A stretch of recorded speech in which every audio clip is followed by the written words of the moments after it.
अब तक की कहानी में समीर ने स्नेहा को वहाँ से बचा लिया और उसकी कीमत अदा कर दी और उसे वहाँ से ले आया। अब आगे जानते हैं क्या होता है। मैक्स के साथ समीर इस सौदा कर लेता है और उसे अपने अपार्टमेंट में ले आता है। वैसे तो उसका घर काफ़ी बड़ा है, लेकिन वहाँ उसकी माँ और उसकी 3 बहनें रहती हैं। उसकी 2 बहनें शादीशुदा थीं और छोटी वाली की शादी होने वाली थी। वो अपने बाबा का बिज़नेस संभालता था। उसकी उम्र भले ही कम हो, लेकिन वो अपने घर का बड़ा था और उसने हर चीज़ अच्छे से संभाल रखी थी। उसके बाबा नहीं थे, जिसकी वजह से उस पर सारी जिम्मेदारियां आ गई थीं। जब वो 15 साल का था, जभी से उसमें काफ़ी समझ थी और उसने अपने मामू की मदद से अपना बिजनेस संभाला। पहले उसे उनकी ज़रूरत थी, लेकिन अब तो वो खुद अपने पाँव पे खड़ा हो गया था। नैना के डैड ही उसके मामू थे। जब भी वो समीर से इतना क्लोज थी, समीर के बाबा गुस्से के बहुत तेज़ थे और वो उसकी माँ, जो काफ़ी अच्छी फैमिली से थी, उन्हें कोई इज़्ज़त नहीं देते थे और उन पर काफ़ी जुल्म करते थे, उसकी माँ पर और समीर पर, जिसकी वजह से वो इतना सख्त मिजाज हो गया था। वो अपने बाबा से नफ़रत करता था। उसका बचपन खौफ, डर में गुजरा था और अब वो बिल्कुल किसी से नहीं डरता था। उसके हिसाब से जो डराता है उसकी ही सब सुनते हैं और पैसे से बड़ी कोई पावर नहीं होती। बस यही सब उसके जहन में सवार था। वो अक्सर ही अपने माजी में खो जाता था। स्नेहा जो होश में नहीं थी, वो उसे बेड पर लेटाता है और उसके बाद फरहान को फ़ोन करता है, क्योंकि वो ज़ख्मी था। थोड़ी देर बाद फरहान भी आ जाता है। वो फरहान को सब कुछ बताता है। फरहान, जो स्नेहा को पहले ही नज़र में पसंद कर चुका था, वो ये सब कुछ सुनकर अपने अंदर ही टूट जाता है। शुक्र करो गोली छू कर निकली है, वरना हॉस्पिटल जाना पड़ता। अभी मैं बैंडेज कर देता हूँ और मेडिसिन भी लेनी होगी। तुझे कितनी बार समझाया है इस सब से दूर रहे, लेकिन नहीं, एक ज़िंदगी है, सब कुछ करना है जनाब को। हीरो भी बनना है और विलन तो पैदाइशी हैं। अरे कोई नहीं, कौन सा पहली बार ज़ख्मी हुआ हूँ, मर्द को दर्द नहीं होता मेरे भाई। लेकिन तू अगर इसी तरह से मुझे बैंडेज करता रहा ना, तो मुझे बहुत दर्द होगा।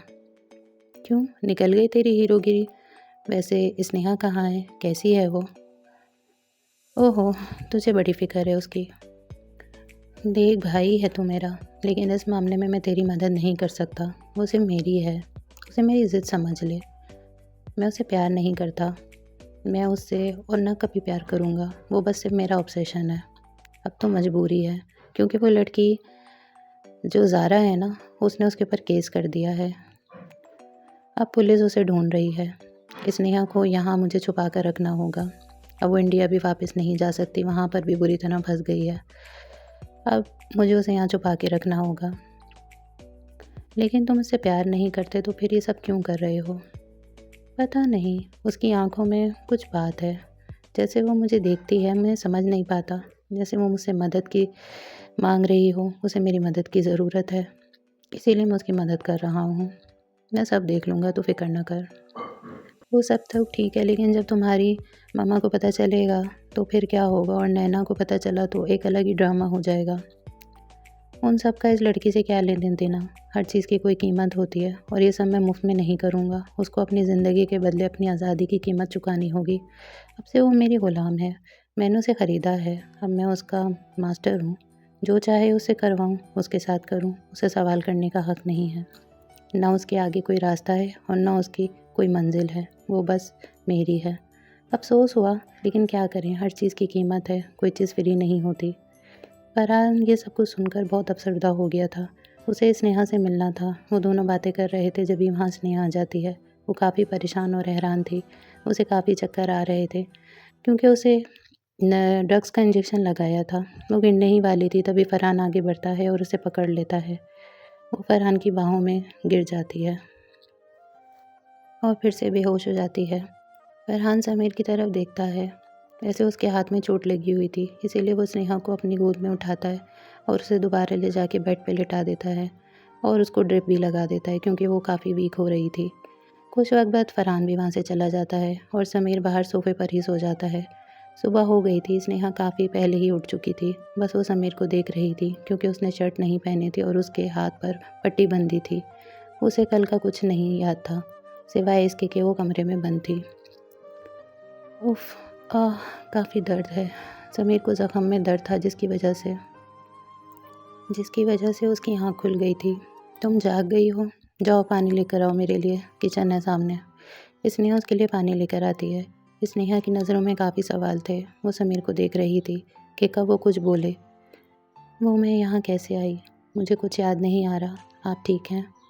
मुझे क्या होना है, मैं ठीक हूँ, बस थोड़ी सी चोट है। तुम बस ये समझ लो कि अब तुम हमेशा के लिए यहीं रहोगी। बाहर गई तो सीधा जेल जाओगी। और इस घर में हर चीज़ मौजूद है। मैंने महक को तुम्हारी कीमत अदा कर दी है। तुम ये समझ लो कि तुम खुशकिस्मत हो कि मैंने तुम्हें वहाँ से बचा लिया, वरना तो तुमने खुद को बड़े अजाब में फंसा लिया था। अब मुझे घूरना बंद करो, किचन में जाओ और मेरे लिए कुछ खाने को लाओ। आज से तुम वही करोगी जो मैं कहूँगा। और मुझे कोई शिकायत का मौका मत देना, वरना मैं रहम करने वालों में नहीं हूँ। और एक और बात, किसी भी खुशफहमी में ना रहना। तुम मेरे लिए सिर्फ एक यूज़ की चीज़ हो, जैसे यहाँ बाकी सामान है। खुद को भी इन चीज़ों में ही एक चीज़ समझो, उनमें फ़र्क ना करना। मेरे लिए कोई फ़र्क नहीं।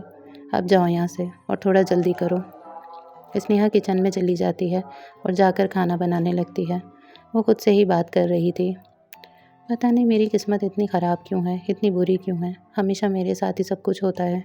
मैं हर किसी पर बोझ हूँ। बस इस दुनिया में कोई ऐसा नहीं जिसके लिए मैं अहम हूँ, मुझसे कोई प्यार करे। एक अज़ाब से निकले तो पूरी ज़िंदगी की ग़ुलामी मिल गई। अब मैं क्या करूँ?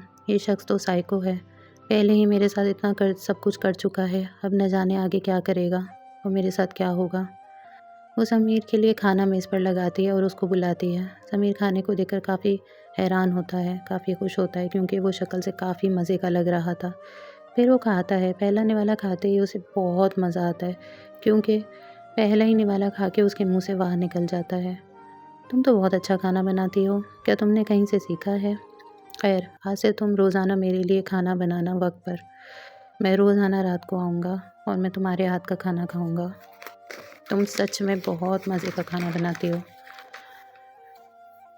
तुम भी खा लेना, जब मैं खा लूँ तो उसके बाद तुम भी खाना खा लेना। वो स्नेहा को बैठने का भी नहीं कहता। बस वो उसके बराबर में खड़ी थी। उसके बाद समीर बेडरूम में चला जाता है, फ्रेश होने के लिए, कपड़े बदलने के लिए, और स्नेहा भी खाना खाकर किचन समेट लेती है। जब वो कमरे में आती है तब समीर उसे पीछे पकड़ लेता है। वो उसके साथ फिर वही सब कुछ करना चाहता था, लेकिन स्नेहा उसे पीछा धक्का दे देती है। आप खुद को क्या समझते हैं? हर चीज़ पैसों से नहीं खरीद सकते। मैं इंसान हूँ, कोई चीज़ नहीं हूँ। जब मैंने आपको पहली बार देखा था ना, तब मैं बहुत खुश थी, क्योंकि आपका चेहरा अली से मिलता है, जिससे मैं बहुत प्यार करती हूँ। मुझे लगा आप अली हैं। वही आंखें हैं, वही चेहरा है। मुझे यकीन ही नहीं आ रहा। बस दिल कर रहा है कि काश आप अली होते। उसने मुझे कभी कोई तकलीफ़ नहीं दी, मेरा बहुत ख्याल रखता था। ऐसा कैसे हो सकता है कि एक ही सूरत के दो लोग हों? एक दर्द से बचाता है और दूसरा दर्द देता है। बहुत बोल चुकी तुम। जब से मैं सुने जा रहा हूँ, अगर मैं ना होता तो न जाने तुम कहाँ होती और तुम्हारे साथ क्या क्या होता। अकल ठिकाने आ जाती तुम्हारी। आप भी तो वही कर रहे हैं मेरे साथ जो उन सब ने करना था। कोई फ़र्क नहीं, मेरी ज़िंदगी तो ख़राब हो गई। आपको भी तो सिर्फ मेरे जिस्म से मतलब है। मैं कोई इस्तेमाल की चीज़ हूँ ना आपके लिए। हाँ, बिल्कुल सही कहा तुमने। इंसान अपनी ज़रूरत के लिए ही चीज़ें ख़रीदता है। तुम शुक्र करो, वो सब सिर्फ मैं ही करूँगा, वरना तो हर रोज़ कोई नया होता और तुम कुछ कर भी नहीं सकती थी। मैं नहीं जानता ये अली कौन है, लेकिन अब से तुम बस एक नाम अपने दिल दिमाग में रख लो, वो मेरा है। और अगर किसी के बारे में सोचा भी तो जान से मार दूंगा।